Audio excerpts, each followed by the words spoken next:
Hello everyone, हाल ही में देखा जाए तो सरकार के द्वारा एक बड़ा डिसीजन यहां पे लिया गया है। ये डिसीजन है भारत के सुप्रीम कोर्ट के यहां पर, जिसे हम कहते हैं सीजेआई, यानी कि यहां पर न्यायाधीश को, मुख्य न्यायाधीश को निर्वाचन आयोग की यहां पर समिति से हटा दिए जाने का प्रावधान है। और यह प्रावधान यहां पर भारत सरकार के द्वारा एक बिल के तौर पर यहां पर संसद के मानसून सत्र में प्रस्तुत किया गया है।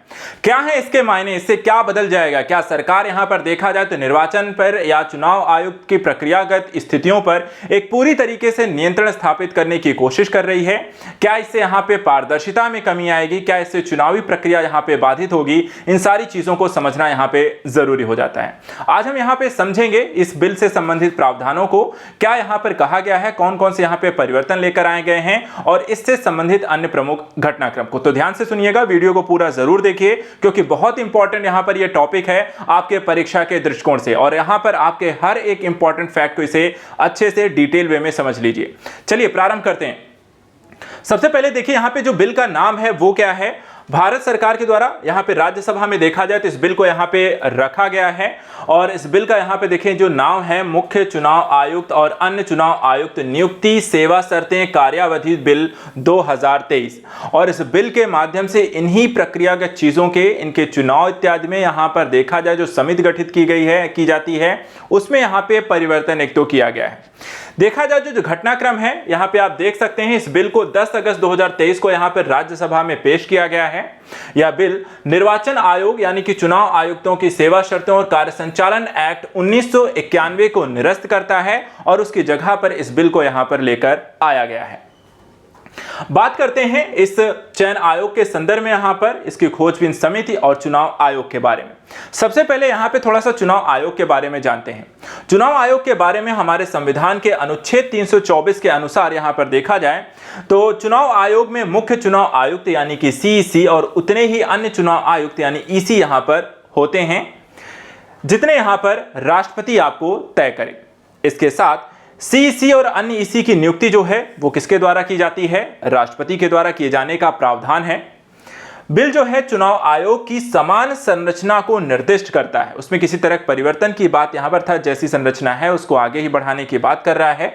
इसमें कहा गया है कि सीईसी और अन्य ईसी की नियुक्ति जो है एक चयन समिति के सुझावों पर राष्ट्रपति के द्वारा की जाएगी। अर्थात राष्ट्रपति जो प्रावधान यहां पर किए गए हैं हमारे संविधान में चुनाव आयुक्तों की नियुक्ति के संदर्भ में राष्ट्रपति के द्वारा किए जाने के, तो देखा जाए यहां पर उसमें कोई परिवर्तन नहीं किया गया। नियुक्ति अब भी यहां पर देखा जाए तो राष्ट्रपति के द्वारा ही की जाएगी। बस यहां पे परिवर्तन जो किया गया है कि एक सिलेक्शन पैनल बनाया जाएगा और इस सिलेक्शन पैनल के द्वारा यहां पर राष्ट्रपति को सुझाव दिए जाएंगे और उस सुझाव के आधार पर राष्ट्रपति यहां पर इनकी नियुक्ति करेगा। अब आइए समझते हैं जो सिलेक्शन पैनल है, जो कि यहां पर देखा जाए तो सीजीआई इसका सदस्य नहीं होंगे, यही यहां पर एक बड़ा मुद्दा है। आइए समझते हैं सिलेक्शन पैनल में है कौन कौन। इसमें देख सकते हैं, देखिए जो चयन समिति यहां पे बनाई गई है इसमें यहां पर अध्यक्ष के तौर पर आपको भारत के प्रधानमंत्री को इसमें शामिल किया गया है। इसके अलावा सदस्य के रूप में देखा जाए तो लोकसभा के विपक्ष के नेता को यहां पर चुना जाएगा और प्रधानमंत्री के द्वारा सदस्य के रूप में नामित एक केंद्रीय कैबिनेट मंत्री होंगे। अर्थात एक 3 सदस्यीय यहां पर समिति है। एक प्रधानमंत्री स्वयं होंगे, एक नेता जो होंगे वो प्रतिपक्ष होंगे जो कि लोकसभा में होंगे, और तीसरा यहां पर आपका कोई एक कैबिनेट मंत्री होगा जिसे यहां पर केंद्र सरकार में जो प्रधानमंत्री के द्वारा नामित किया जाएगा। अब यहीं पर देखा जाए तो एक होते थे यहां पर सीजेआई होते थे, जिन्हें यहां पर आपको हटा दिया गया है। अब इसके संदर्भ में यहां पर देखा जाए एक स्थिति और यहां पर इसमें आपको पॉइंट आउट कर दिया गया है इस आयोग में कि इस सिलेक्शन समिति में अगर लोकसभा में विपक्ष के नेता को मान्यता नहीं दी गई है तो ऐसी स्थिति में लोकसभा में सबसे बड़े विपक्षी दल के नेता को ये भूमिका आपको प्रदान की जाएगी। तो यह है आपका सिलेक्शन पैनल।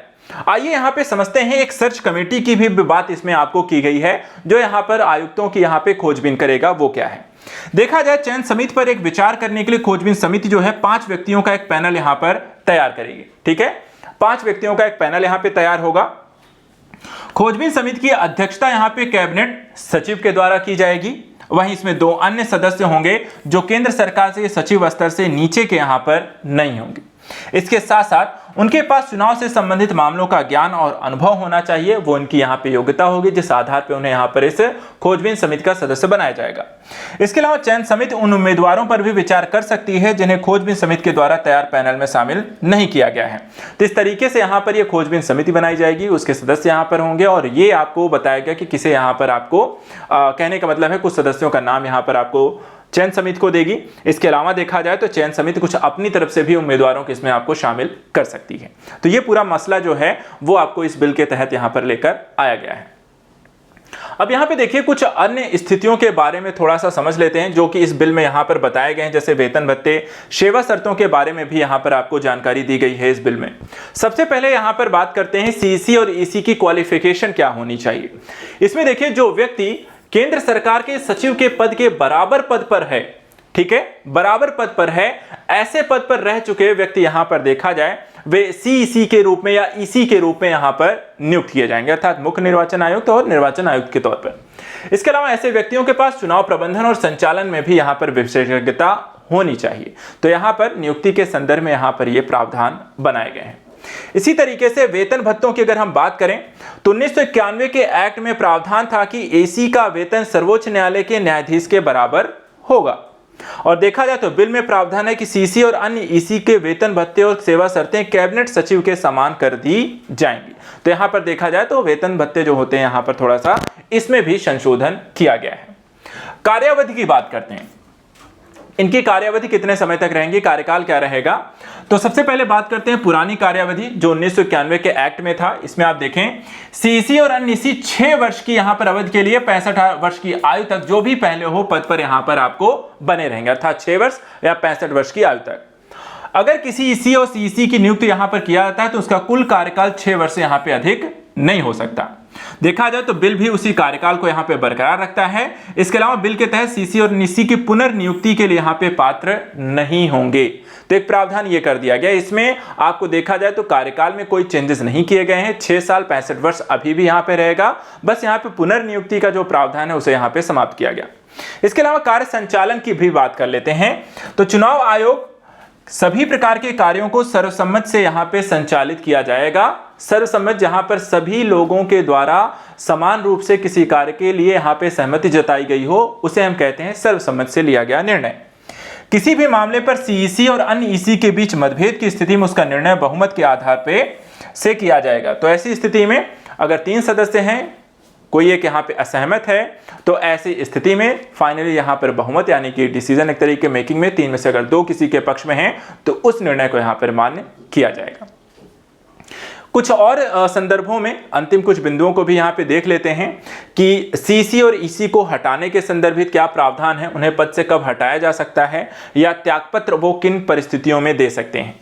सबसे पहले देखिए इसके संदर्भ में आप आर्टिकल 324 को देख सकते हैं। संविधान के आर्टिकल 324 के तहत कहा गया है कि सीसी को केवल सर्वोच्च न्यायालय के न्यायाधीश के समान तरीके से ही कार्यालय से हटाया जा सकता है। जैसे हम न्यायाधीश को हटाते हैं वो भी आपको देखा जाए तो सर्वोच्च न्यायालय के न्यायाधीश को वैसे ही आप यहाँ पे मुख्य निर्वाचन आयुक्त को हटा सकते हैं। इसके अलावा राष्ट्रपति के आदेश के माध्यम से भी यहां पर किया जा सकता है। एक ही सत्र में संसद के दोनों सदनों के द्वारा पारित प्रस्ताव के आधार पर भी उन्हें हटाया जा सकता है। इसके अलावा सीसी को यहां पर देखा जाए पद से हटाए जाने के प्रस्ताव को निम्नलिखित तरीके से यहां पर अप्लाई किया जाता है। जैसे सबसे पहले प्रत्येक सदन की कुल सदस्यता का बहुमत यहां पर समर्थन हो उन्हें हटाने के संदर्भ में, और उपस्थित और मतदान करने वाले सदस्यों का कम से कम 2/3 यहां पर आपको बहुमत यहां पर हो कि हाँ इन्हें हटाए जाने के पक्ष में यहां पर वोट किया जाए। तो यहां पर सदन से आप हटाने के संदर्भ में इस तरीके से सीसी या ईसी को यहां पे हटा सकते हैं। तो सीसी को सदन से हटाने का जो प्रस्ताव है कि यहां पर आप देख लें कि यहां पे प्रत्येक सदन की कुल सदस्यता का बहुमत यहां पर होना चाहिए। इसी तरीके से किसी ईसी को केवल सीसी के सुझावों के आधार पर ही हटाया जा सकता है, अर्थात कि मुख्य निर्वाचन आयुक्त अगर किसी चुनाव आयुक्त को कहता है कि इन्हें हटाया जा सकता है तो उन्हें हटाया जा सकता है। बिल देखा जाए तो इस प्रक्रिया को यहां पे बरकरार रखता है, इसमें किसी भी तरीके का चेंज यहां पर नहीं किया गया है। इसके साथ साथ 1991 एक्ट के प्रावधान है कि सीसी और अन्य सी राष्ट्रपति को अपना त्यागपत्र सौंप सकते हैं और बिल में देखा जाए तो इसी प्रावधान को यहां पर रखा गया है, इसमें भी किसी भी तरीके का कोई परिवर्तन नहीं किया गया है। तो यहां पर देखा जाए इस बिल में आपको कुछ परिवर्तन लेकर आए हैं निर्वाचन आयोग, तो उनको प्रक्रियागत चीजों को लेकर, उनकी नियुक्ति को लेकर, उनकी समितियों को लेकर के।